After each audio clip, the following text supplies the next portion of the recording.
ये आकाशवाणी रायपुर है। प्रादेशिक समाचार बुलेटिन के साथ मैं शशिकांत यादव।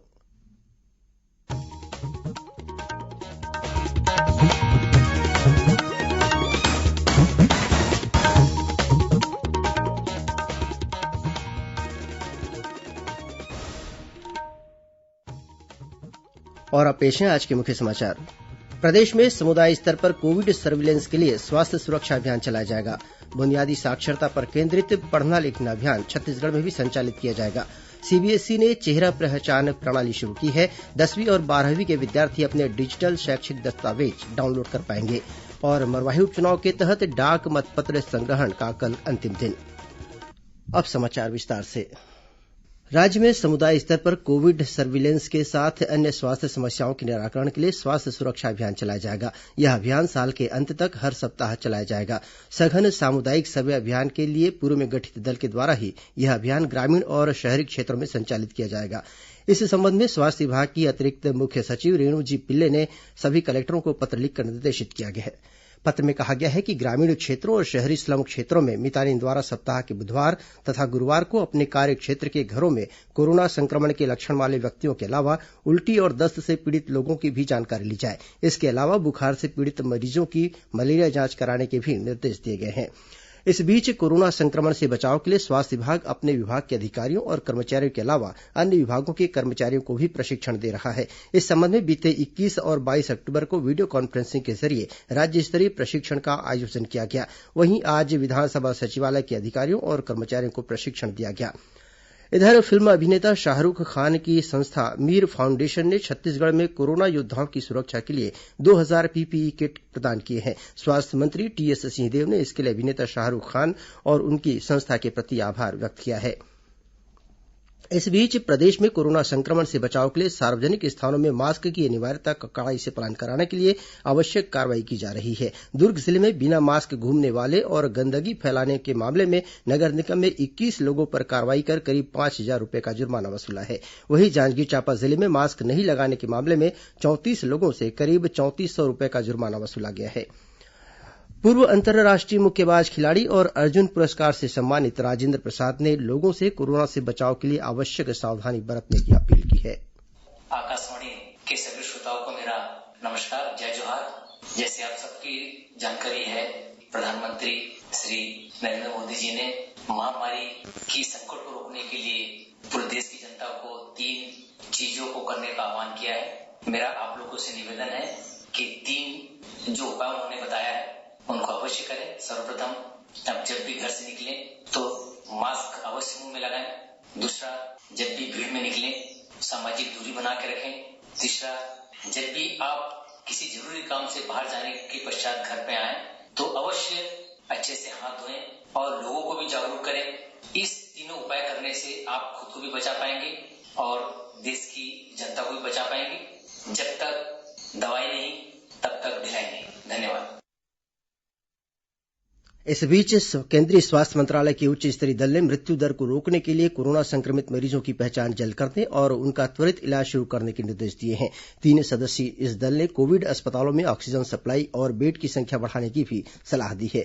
गौरतलब है कि इस उच्च स्तरीय दल ने कल राजनांदगांव शहर के कोविड अस्पतालों सहित अन्य उपलब्ध सुविधाओं का निरीक्षण किया। इस दल ने शहर के उदयांचल क्षेत्र में संचालित धर्मार्थ कोविड-19 केयर सेंटर का अवलोकन किया था। इस दौरान सदस्यों ने अस्पताल में उपलब्ध सुविधाओं के बारे में जानकारी ली थी और स्थानीय स्वास्थ्य अधिकारियों के साथ बैठक कर मरीजों को पर्याप्त सुविधाएं देने के लिए कहा था। यह केंद्रीय दल पिछले 3 दिनों से छत्तीसगढ़ के प्रवास पर है। इससे पहले इस दल ने बीते 2 दिनों के दौरान रायपुर और दुर्ग में भी विभिन्न कोविड अस्पतालों का निरीक्षण किया था। इस दल की प्रमुख केंद्रीय स्वास्थ्य मंत्रालय की संयुक्त सचिव ऋचा शर्मा है। बुनियादी साक्षरता पर केंद्रित पढ़ना लिखना अभियान छत्तीसगढ़ में भी संचालित किया जाएगा। इसके तहत प्रदेश में इस वर्ष करीब 2.5 लाख निरक्षरों को साक्षर किए जाने का लक्ष्य रखा गया है। वहीं अगले 5 वर्षों में राज्य के 1/3 निरक्षरों को साक्षर बनाया जाएगा। इस संबंध में केंद्रीय शिक्षा मंत्रालय स्कूल साक्षरता विभाग की सचिव अनिता करवल की अध्यक्षता में परियोजना अनुमोदन बोर्ड की ऑनलाइन बैठक आयोजित की गई। बैठक में प्रदेश के पढ़ना लिखना अभियान की वार्षिक कार्ययोजना प्रस्तुत की गई। इस अभियान के तहत राज्य के आकांक्षी जिलों में माओवाद प्रभावित जिलों, राष्ट्रीय और राज्य की साक्षरता दर से कम औसत वाले जिलों को प्राथमिकता दी जाएगी। साथ ही नवाचारी गतिविधियों को प्रोत्साहित किया जाएगा। अभियान के तहत प्रदेश में 15 वर्ष से अधिक उम्र वाले निरक्षरों को बुनियादी साक्षरता प्रदान की जाएगी। अभियान की सफलता के लिए सिविल सोसाइटी, गैर सरकारी संगठन और कारपोरेट सोशल सेक्टर की भी सहायता ली जाएगी। गौरतलब है कि इस अभियान को लेकर तैयारियां अंतिम चरण में है। केंद्रीय माध्यमिक शिक्षा बोर्ड सीबीएसई ने चेहरा पहचान प्रणाली शुरू की है। इसके माध्यम से 10वीं और 12वीं कक्षा के विद्यार्थी अपने डिजिटल शैक्षिक दस्तावेज डाउनलोड कर पाएंगे। इस कम्प्यूटर एप्लीकेशन में पहले से ही सुरक्षित डिजिटल इमेज का चेहरे से मिलान हो पाएगा। इसी तरह से डाटाबेस में पहले से ही सुरक्षित विद्यार्थी की इमेज का सीबीएसई के प्रवेश पत्र पर लगे फोटोग्राफ से मिलान हो सकेगा। फोटो का मिलान सफल होने पर प्रमाण पत्र विद्यार्थियों को ईमेल कर दिए जाएंगे। सीबीएसई ने डिजी लॉकर में 12 करोड़ डिजिटल शैक्षिक रिकॉर्ड डाले हैं, जिसे कोई भी विद्यार्थी खोल सकता है और अपनी मार्कशीट, पास और माइग्रेशन सर्टिफिकेट दे सकता है। इस नई चेहरा पहचान प्रणाली से विदेशी विद्यार्थियों को काफी मदद मिलेगी। इस प्रणाली से उन विद्यार्थियों को भी फायदा होगा जो आधार कार्ड या गलत मोबाइल नंबरों से डिजी लॉकर खोल नहीं पाते हैं।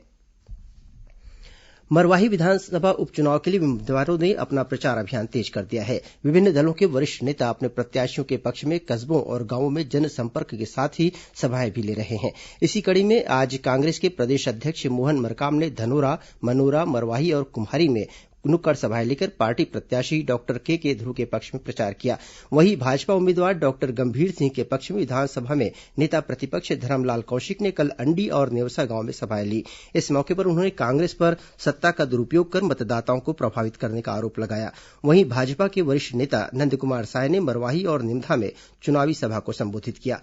गौरतलब है कि इस उपचुनाव में 80 वर्ष या इससे अधिक आयु के वरिष्ठ नागरिकों, दिव्यांगों और कोरोना संक्रमित मतदाताओं को डाक मतपत्र से मतदान की सुविधा प्रदान की गई है। इसके लिए इन दिनों डाक मतपत्र संग्रहण का कार्य चल रहा है। यह कार्य कल 24 अक्टूबर तक चलेगा। प्रादेशिक समाचार आप आकाशवाणी रायपुर से सुन रहे हैं। और अब आगे बढ़ते हैं बाकी के समाचारों की ओर। प्रधानमंत्री नरेंद्र मोदी 25 अक्टूबर रविवार को सुबह 11 बजे आकाशवाणी पर मन की बात कार्यक्रम में देश विदेश के लोगों के साथ अपने विचार साझा करेंगे। यह कार्यक्रम आकाशवाणी और दूरदर्शन के साथ ही आकाशवाणी समाचार की वेबसाइट www.newsonair.com तथा news on AIR mobile app पर भी प्रसारित होगा। मन की बात कार्यक्रम का आकाशवाणी, दूरदर्शन समाचार, प्रधानमंत्री कार्यालय और सूचना तथा प्रसारण मंत्रालय के यूट्यूब चैनलों पर भी सीधा प्रसारण किया जाएगा। आकाशवाणी इस कार्यक्रम को हिंदी में प्रसारण के तुरंत बाद क्षेत्रीय भाषाओं में भी प्रसारित करेगा, जिसे रात 8 बजे क्षेत्रीय भाषाओं में फिर से सुना जा सकता है। राज्य महिला आयोग द्वारा इन दिनों विभिन्न जिलों में महिला उत्पीड़न से संबंधित मामलों की सुनवाई की जा रही है। दुर्ग जिले में महिला आयोग ने बीते 2 दिनों के दौरान महिला प्रताड़ना से संबंधित करीब 55 मामलों की सुनवाई की। वहीं राजनांदगांव जिले में आज आयोग ने महिला उत्पीड़न से संबंधित 15 प्रकरणों की सुनवाई की। आयोग की अध्यक्ष डॉक्टर किरणमयी नायक ने बताया कि इनमें से ज्यादातर मामले घरेलू हिंसा, पारिवारिक विवाद और संपत्ति को लेकर झगड़े से संबंधित थे। मुख्यमंत्री भूपेश बघेल ने जल जीवन मिशन के तहत कार्य आवंटन प्रक्रिया के संबंध में प्राप्त शिकायतों के परीक्षण के लिए 3 सदस्यीय समिति गठित की है। इस समिति में मुख्य सचिव, वित्त विभाग के अपर मुख्य सचिव और लोक स्वास्थ्य यांत्रिकी विभाग के सचिव को शामिल किया गया है। गौरतलब है कि जल जीवन मिशन के तहत ग्रामीण इलाकों में घरों के वर्ष 2024 तक पाइपलाइन के माध्यम से पेयजल आपूर्ति का लक्ष्य निर्धारित किया गया है। वर्तमान में जल जीवन मिशन के तहत करीब 7,000 करोड़ रुपए के कार्यों के आवंटन की प्रक्रिया प्रगति पर है।